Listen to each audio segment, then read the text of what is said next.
January 6, 1999. Biography with Peter Graves. Surrounded by show business talent of immense proportions, he may have been the most talented rat in the infamous pack. Sэмmi Дэвис Jr. used his outstanding talents to conquer Broadway, Hollywood, and Las Vegas. He also broke down racial barriers at every stop along the way. Very few entertainers ever had to endure the criticism heaped on Sэмmi Дэвис Jr. He was threatened by studio bosses for his choice in women, by the mob for integrating the Rat Pack, and by fellow blacks who called him Sambo Davis and considered him a racial traitor. He looked for relief in drugs and alcohol, but there was only one place Sэмmi Дэвис Jr. felt totally comfortable: on stage, entertaining people as no one else could. Just once in a lifetime, a man knows a moment, one wonderful moment, when faith takes his hand. Well, this is my moment, my once in a lifetime, when I can explore a new and exciting land. Sэмmi Дэвис Jr., the world's greatest entertainer. Exciting, outrageous, tacky, and classy. He was show business. This is my moment, my destiny calls me, though it may be once in a lifetime. There was nobody that I know of that I've ever been on stage with who could do everything. That is, he sang, he danced, he told funny stories. All right, the audience up against the wall, sweetheart. That's it. And I want just cool it with the applause, Charlie. Well, whenever he came on the scene, you know, everything just started popping. And it was so funny. I mean, he felt it absolutely necessary to make you laugh.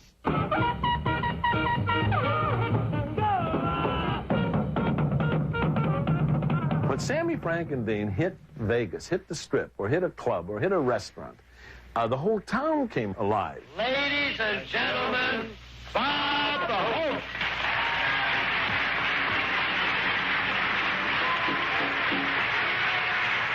You know, people say, show business is my life. With him it was. With him, it was his life. Oh, this is my moment, my destiny's call me, though it may be once in a lifetime. I gotta do good things.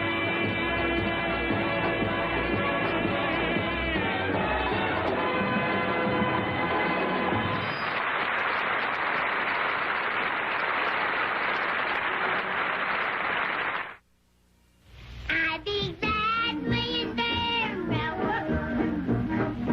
I'd be glad being there around your too. I'd be glad don't go hide, but I bring your body mine. I'd be glad when you're there around.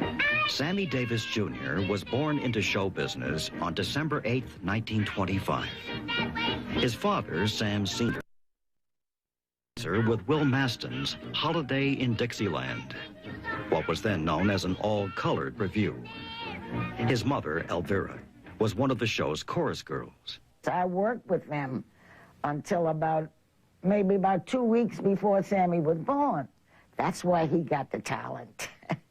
It's very much like, I would imagine, an insurance man who's had an insurance company, and he wants his son to follow in his footsteps. Well, in show business, it was not so much a want as it was a necessity. When Sammy was 2½, his parents split up. They loved show business more than they loved each other. Little Sammy hit the road with his dad and Will Mastin. They billed him as Silent Sam, the dancing midget. And from the very start, he stole the show. I mean, when he was born, he was basically an opening act. You know, he never went to school, never really had, you know, his friends were all performers who were 15, 20, 50 years older than he was. You must remember, when you're 5 or 6 years old and you're in show business, doing 2 or 3 a day, and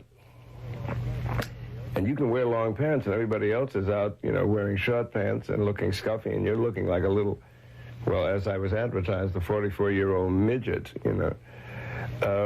It makes it a kind of a special world, and you're around adults, and that's where all the fun is. And if you had the least bit of talent, or if one had the least bit of talent in those days, the masterful performers took great pleasure in teaching you things. So it was easy to learn. All you had to do was show an aptitude. By the time Sэмmi was 15, he'd crossed the country 23 times with his dad and Will.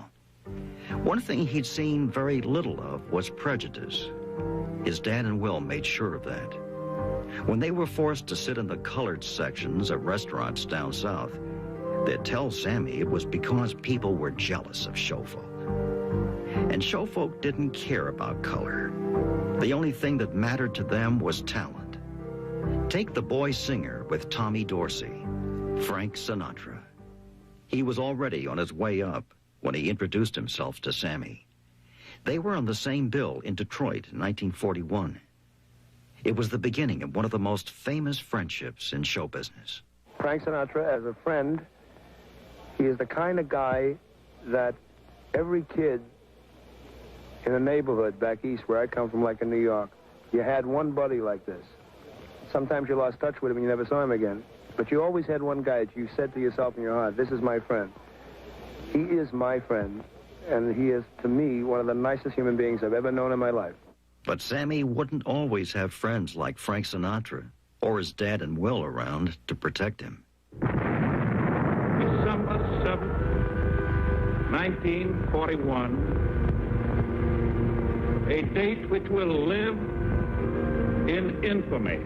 Drafted into the Army, Sэмmi was placed in one of the first integrated units in U.S. military history. The experience was a nightmare.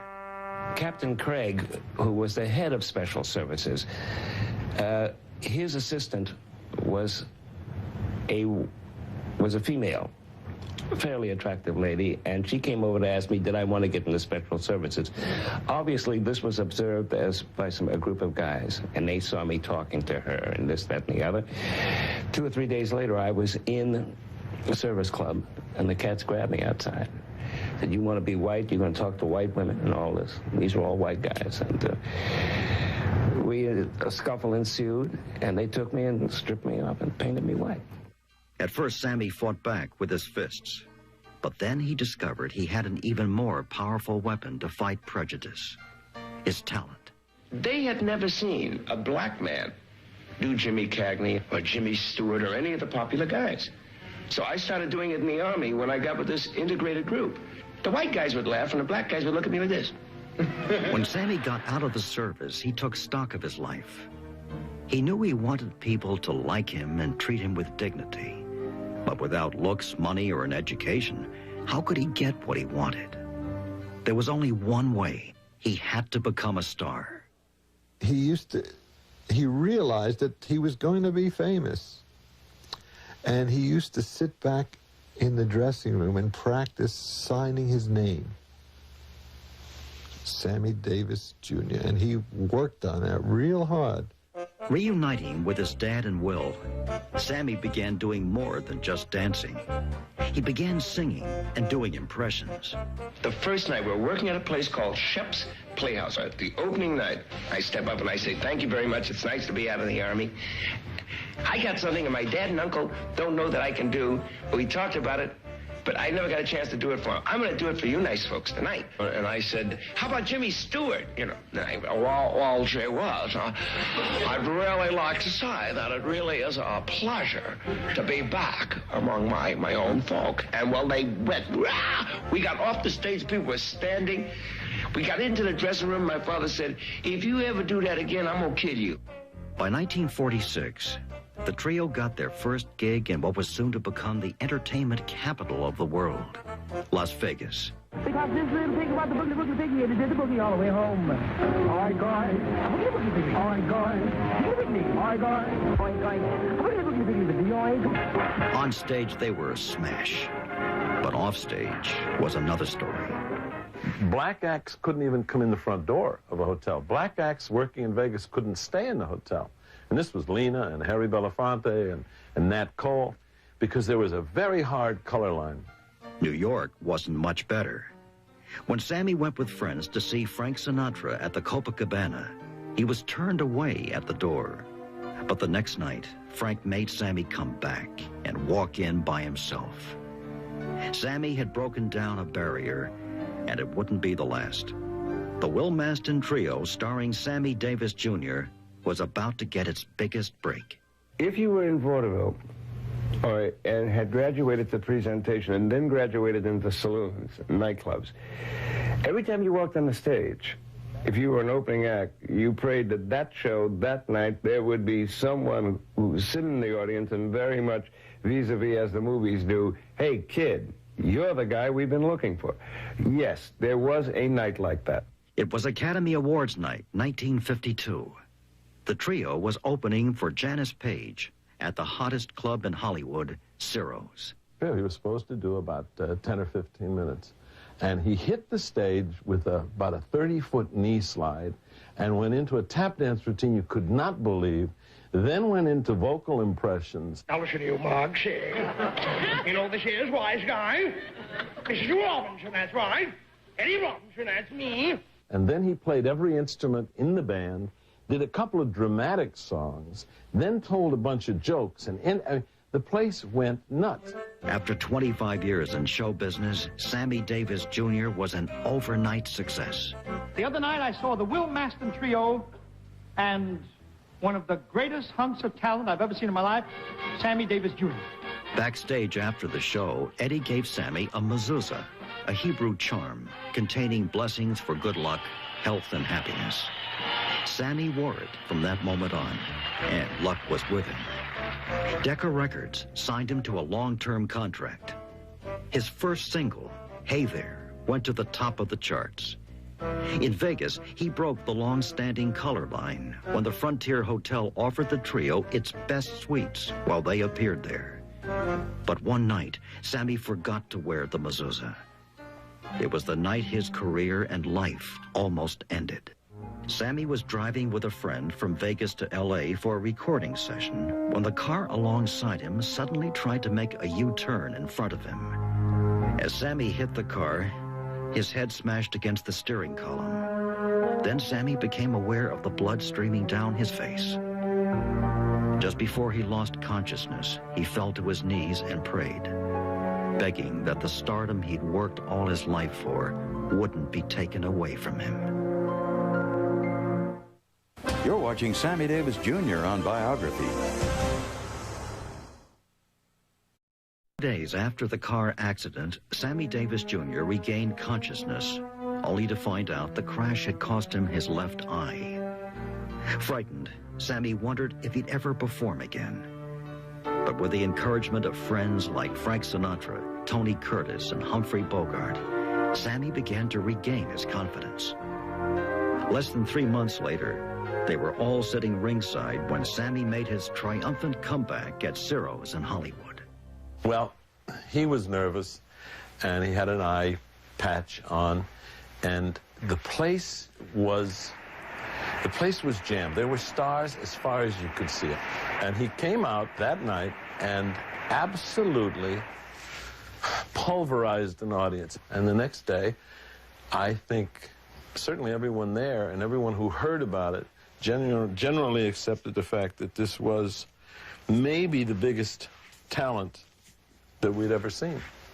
The accident was a turnaround. You know, that turned the career around. We went from an act that got $3,500 a week to $25,000, only because of the heat that the publicity had brought on it, on the act, and on me as a personality. With a vengeance, Sэмmi began to make up for the years of struggle. Spending sprees, parties every night, and an endless parade of women became as much a part of Sami's fame as his talent. It was just, Sэмmi was the king of excess. He was the king.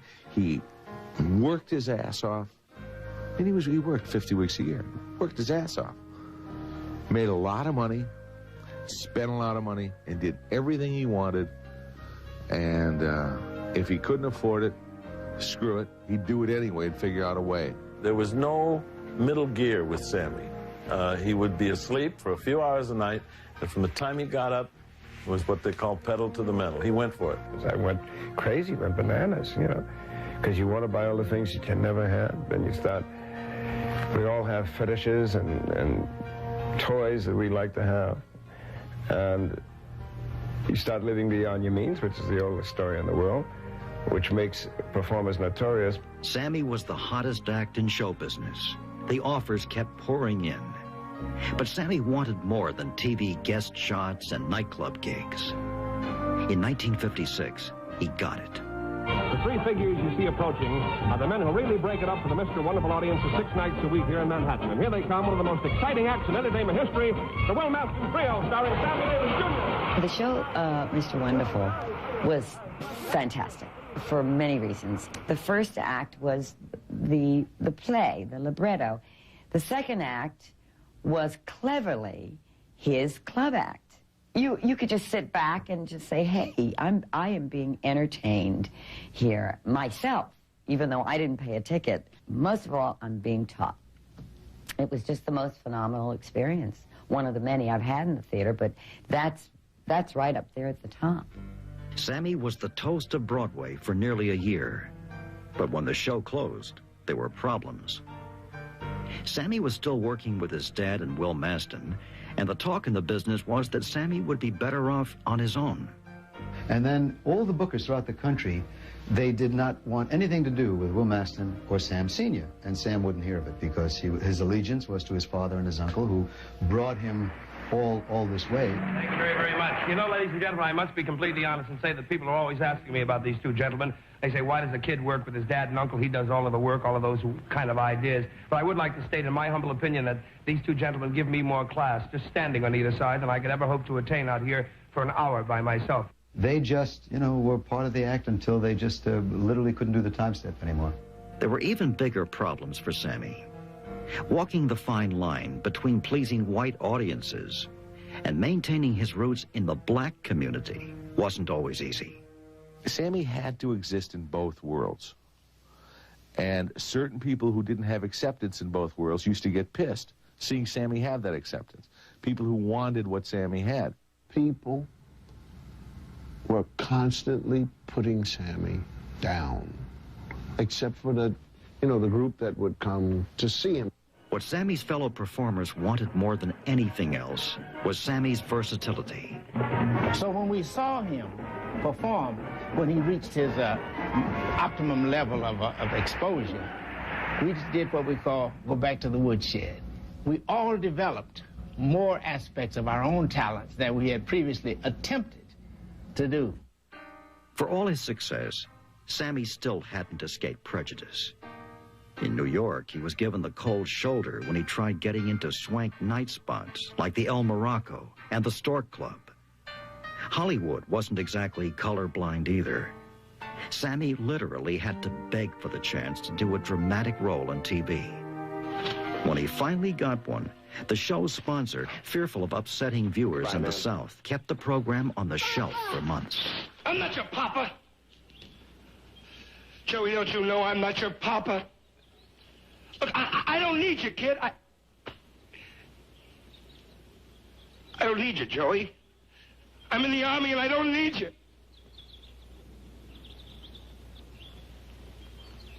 That's wrong, Joey. I need you.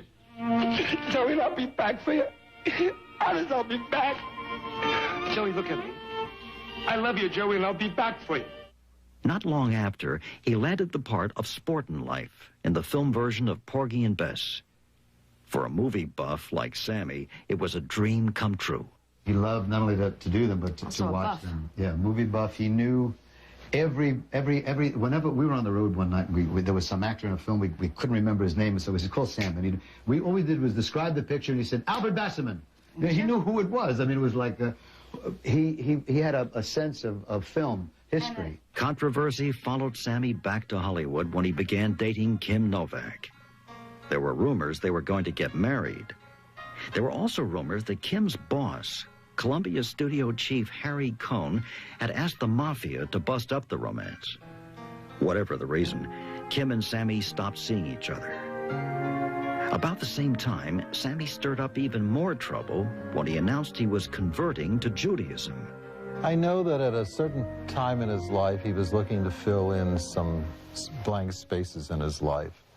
And he had met Rabbi Max Nussbaum, who at the time was the senior rabbi at Temple Israel of Hollywood. And after a period of study with him, he became a Jew by choice. And I know that from that time forward, he always valued his being part of the Jewish people. You know, I mean, he pretty much ran the gamut of hate. You know, you could hate him for being black or Jewish, or short, or gaudy. You could hate him for a bunch of things, you know. Religion wasn't enough for Sэмmi. He began drinking, and drinking heavily. Drunk one night in Vegas, he asked Lorraine White, a chorus girl he once dated, to marry him. The next morning, Sэмmi woke up to find his proposal had made the papers. To save face, he and Lorraine went through with the wedding. They didn't fool anybody. The marriage was over in 3 months. The world was closing in on Sэмmi. The bad press, the phony marriage, the drinking, the partying. It got to the point where he couldn't stand going on stage anymore. And so he decided to end it all. One night he got in his car, stepped on the gas, and aimed for the edge of a cliff above Hollywood. As he reached the edge, the axle snapped. The car stopped dead. Once again, Sэмmi had been given another chance. And this time, it looked as if he'd have it all. You're watching Sэмmi Davis Jr. on Biography.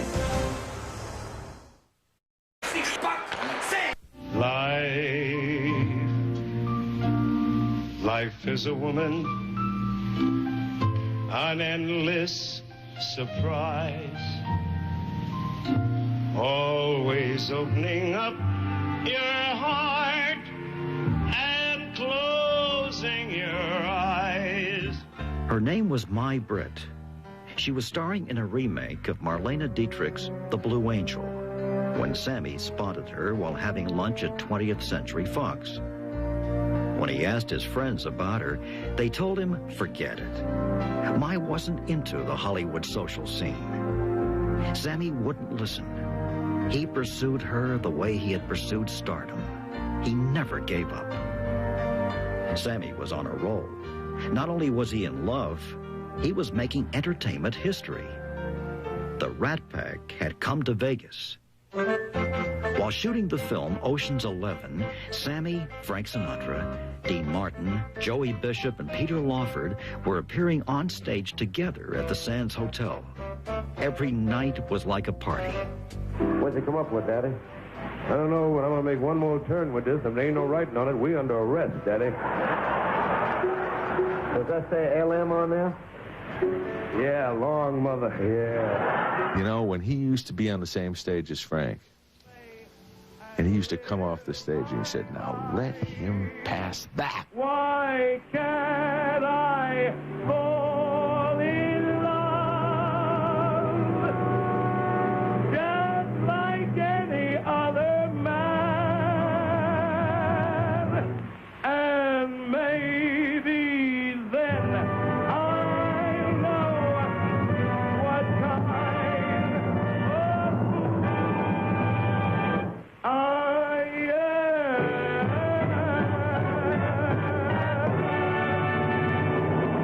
That was the barometer for which Sэмmi shot. And that's one of the things that chewed him up a little bit. And Frank is always, you know, because he is the leader,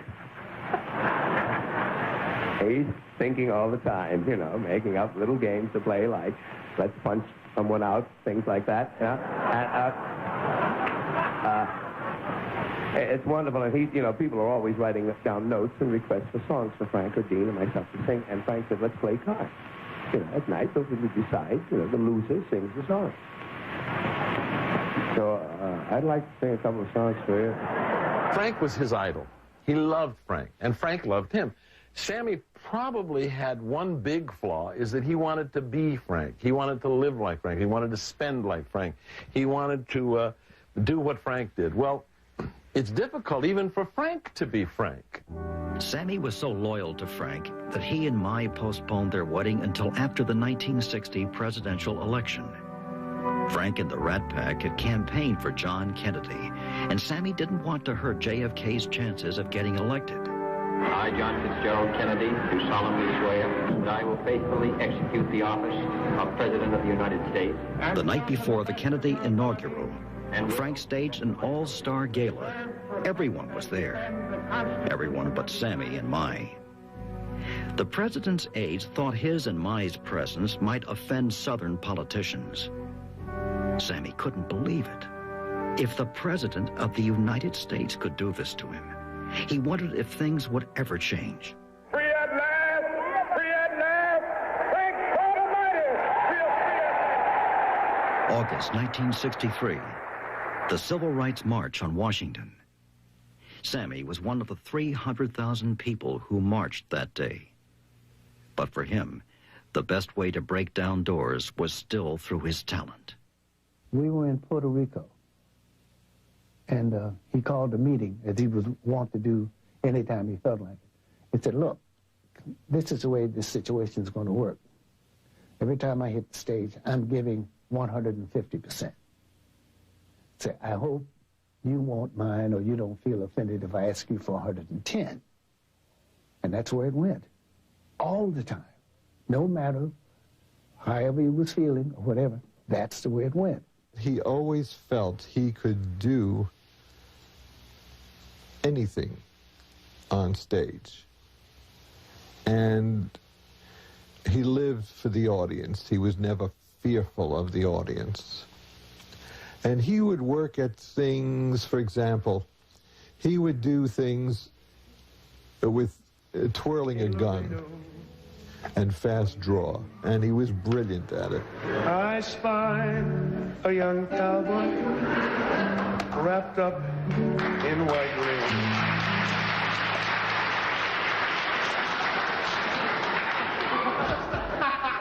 Shucks, I wouldn't put it on unless I was good at it. He wanted more than anything else to make that audience rise up from wherever they were. And he did every single night, every place he was. And if they came in feeling terrible, they sure left feeling great. By the early 60s, Sэмmi was an international superstar, a hit in movies, TV, nightclubs, and records around the world. In 1963, Sэмmi announced he was going back to Broadway to star in the musical version of Golden Boy. Mai was thrilled. For the first time since she and Sэмmi got married, they would be living in one place more than a few weeks. They were parents now, with 3 children, and this would be their chance to finally be a family. But Sэмmi had other priorities. He was one of the kings of show business and planned to stay on top no matter what the cost. Before long, Mai and the kids were seeing less of Sэмmi than ever. He was doing Golden Boy 8 performances a week on Broadway. He was shooting a film called A Man Called Adam. He was also doing benefits that he had signed up before. And in the middle, he's doing a little series for NBC. A few days after Frank Sinatra and Mia Farrow announced their separation, Sэмmi and Mai followed with news of their split up. Maybe I wasn't cut out to be a husband or a father. Come to think of it, I didn't exactly stop the world as a human being either. Sэмmi was alone again. But if he couldn't be the best husband or father, he was determined to be the best Sэмmi Davis Jr.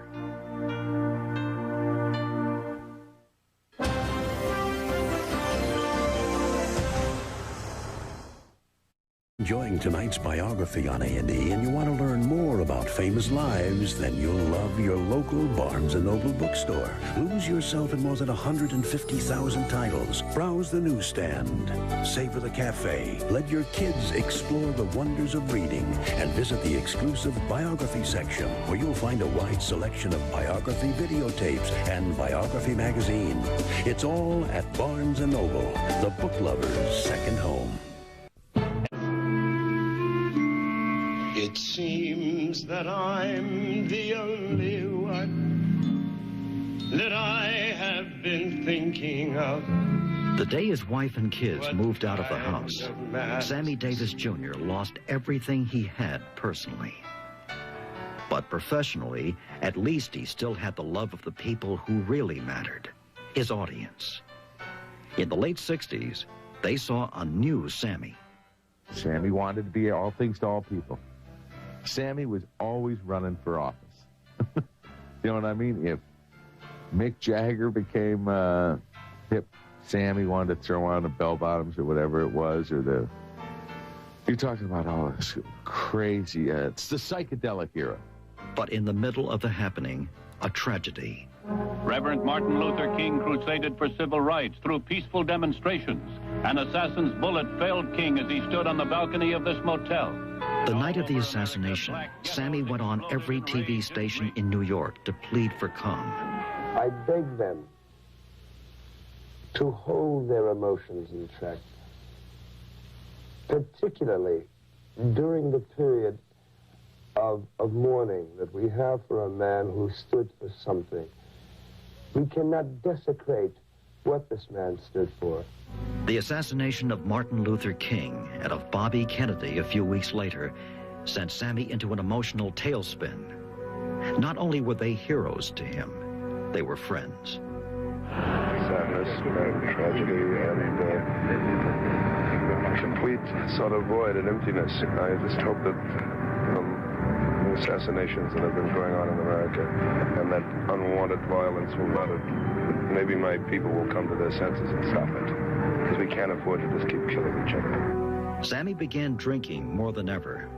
His parties got wilder. For a while, he even dabbled in the occult and started using cocaine. If there was anybody who could keep Sэмmi from completely going off the deep end, it was his assistant, Shirley Rhodes. Sэмmi loved Shirley more than I think he's probably ever loved anybody. You know, she was the only person that could tell him when he was being a goddamn fool. The one bright spot in Sэмmi's life was a dancer named Altaviz Gore. She was fun, easy to be with, and loved show business. After Sэмmi married her in 1970, they quickly earned a reputation as the most flamboyant couple in Hollywood. As he approached 50, Sэмmi had far from settled down. He became obsessed with a fear of growing old. When singer Tom Jones came to him with a song about an aging dancer, Sэмmi said, "Forget it." I didn't want to do it. I thought I was going to wind up that guy, that old man, stumbling on the street at the age I am now, with no fame, with no nothing, having never made it with the frayed cuffs, but trying to keep an inner dignity. The sunrise, sprinkled it with dew. Over in the cup, there's a miracle or two. The candy man can. His fears were unfounded. Sэмmi was still on top in the early 70s. With The Candy Man, he had the biggest hit of his recording career. On TV, he guest starred on the #1 show, All in the Family. And when he kissed the racist Archie Bunker, he contributed to one of the longest laughs in television history. That same year, Sэмmi gave another display of affection that wasn't perceived as funny. The hugging of Nixon didn't bother me at all. Sэмmi has hugged everyone except Adolf Hitler. Where else but in America could one grown man hug another grown man and get invited to his house later? What the Nixon people did was fascinating. They used to send all these guys around, and these people with a straight face would come to Sэмmi and suggest maybe, you know, when he was ready to retire, maybe with his stature, maybe there was an ambassadorship around. Now, Sэмmi could have been ambassador to Tiffany's, Cartier's, Hermes, Gucci. That was pretty much it. After the Nixon hug, the public perception of Sэмmi went from superstar to self-parody. The years of drinking and drugs were also catching up with him. One night, he was so stoned that he came out on stage, sang one song, then said goodnight. Friends like Bill Cosby couldn't stand to see what Sэмmi was doing to himself. You know, when you see someone and they're abusing themselves, I don't care how much you admire them or how high up on this imaginary pedestal you put them. My yelling at him and berating him was totally selfish because I wanted to see Sэмmi Дэвис Jr. I didn't want to see this fool out there. Sэмmi finally quit drugs, but alcohol was another story. He kept drinking until he landed in the hospital with a diseased liver. The doctors told him that if he took another drop, he'd die. If that wasn't enough, he needed surgery on his hip. A half-century of dancing had taken its toll.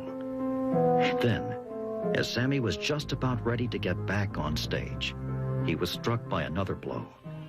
George Rhodes, Shirley's husband and Sэмmi's musical director for over 30 years, died suddenly of a heart attack. And maybe then I'll know what kind of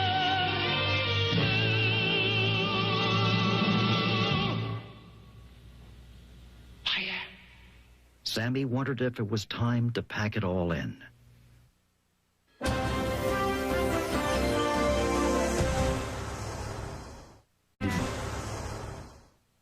Just once in a lifetime, a man knows a moment. By the late 1980s, Sэмmi Дэвис Jr. had his act together again, on and off stage. He wasn't just a star anymore. He was a legend, getting the respect and honor he deserved. In 1988, Sэмmi returned to the movies and made what he considered to be his best film, Tap. Playing an aging dancer, he got the chance to work with all the hoofers he idolized as a kid, and a few younger ones who felt the same way about him. That same year, Sэмmi returned to another chapter from his past. The Rat Pack was getting together one more time. When Dean left the tour after a few weeks, Frank and Sэмmi brought in another legend, Liza Minnelli. The buzz, the energy that was in the air for that tour was just incredible. And Sэмmi, you know, night after night, he was killing. He was just, this was like a rare opportunity to be playing in stadiums, and he wanted everybody to feel like it was like they were right in his living room. Being on the road most of the year, Sэмmi rarely got a chance to see his own living room. So wherever he went, he'd take all the comforts of home with him. He would, you know, have all these pictures packed and, you know, even had like a mini kitchen and food and, you know, all his clothes, you know, like all these shoes. Imelda Marcos had nothing on him. On the road or at home, Sami's new love was cooking. It was more than just a hobby. It kept him from drinking. Now, the worst part about his cooking was you could never get the same thing twice. So if there was a dish that you absolutely loved, Sэмmi could not reproduce it. He couldn't reproduce it. So you just had to live with the memory. In 1989, Sэмmi celebrated his 60th year in show business. To commemorate the occasion, producer George Schlatter put together an all-star salute to Sэмmi to benefit the United Negro College Fund. While plans for the event were getting underway, Sami's throat began bothering him. So much so that he went to see a doctor. Some of us had suspected that something was wrong. Couldn't put our hands on it because out of no more than respect for him, you don't walk up and say, what's the problem? He called a meeting, as he did occasionally, and the mood in the room was not like, you know, jovial or anything. I said, well, that's kind of strange. And so Sэмmi was standing up, and he had a cigarette in his hand, and he said, Big C, that's what he called me Big C. He said, you know, I have some news. He says, now, when I tell you, I've already told the guys, so I have to tell you now. He says, I have carcinoma. So I went to see Sam right away, and we sat there, and Sam said, no, I'll kick it. And they had told Sэмmi that they could give him a good chance to make it if they removed the voice box, if they performed an operation on him. And Sэмmi said if he couldn't sing, he didn't want to live. And so instead of that, they performed the radiation. Suddenly, the planned tribute was more than just another all-star spectacular. It became an outpouring of love for one of the greatest entertainers of all time. And I say, here's to you, Sam. You know I love you. I can't say it any more than that. You're my brother. There was a sense of history about that night. Everybody seemed to know that this may be the last time we have a chance to thank this man for all those years of pleasure he's given us. Sэмmi wasn't scheduled to perform that night. He was just too sick. But the emotion of the evening moved him to put on his tap shoes. And Sэмmi got up. He'd only been out of bed about 8 hours, I guess. And with the chemotherapy and no weight and very weak. Just himself. He already had the thing. And it was about 2 weeks before he died. And he was really ticked off that he was dying. And he was very upset about who was going to use his kitchen and who was going to play on his tennis court and who was going to be in this house that he spent his whole life paying for and wasn't paid off yet. And just spewed out all of this stuff, just stuff that was on his head. And 2 weeks later, he was gone. On May 16th, 1990, Sэмmi Дэвис Jr. died. Sэмmi was not the last of a kind, as is being said on television today. He's not the last of a kind. There was no Sэмmi before Sэмmi. And there is no Sэмmi on the horizon. Sэмmi was the only of a kind. I knew a man, Bojangles, and he danced me in worn-out shoes, silver hair, ragged shirt, baggy pants. Sэмmi was an event. He was an event when he arrived, and he was an event when he left. I just am glad we were part of the event. Mr. Bojangles, I come back and dance, dance, dance, dance. Time would be perfect right now for him. Because there's nobody who can match Sэмmi. Mr. Bojangles. Damn, that man could dance. Yeah. Mr. Bojangles.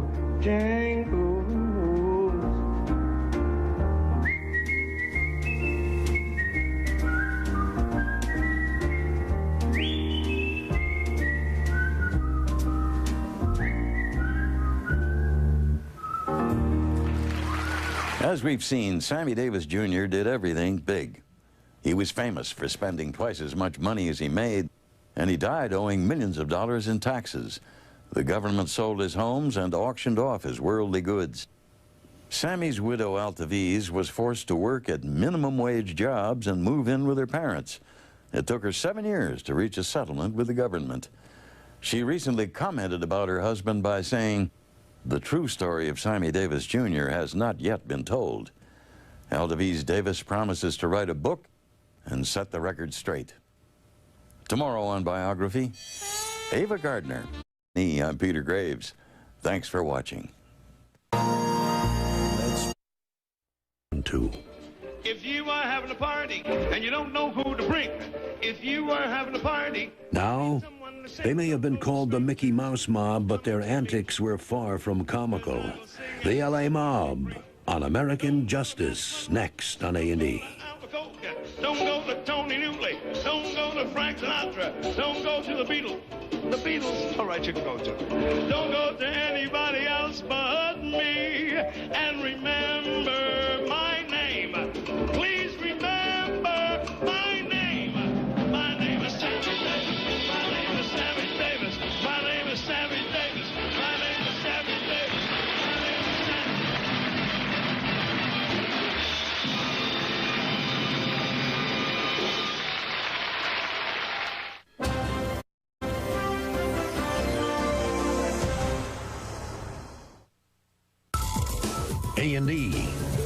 escape the ordinary.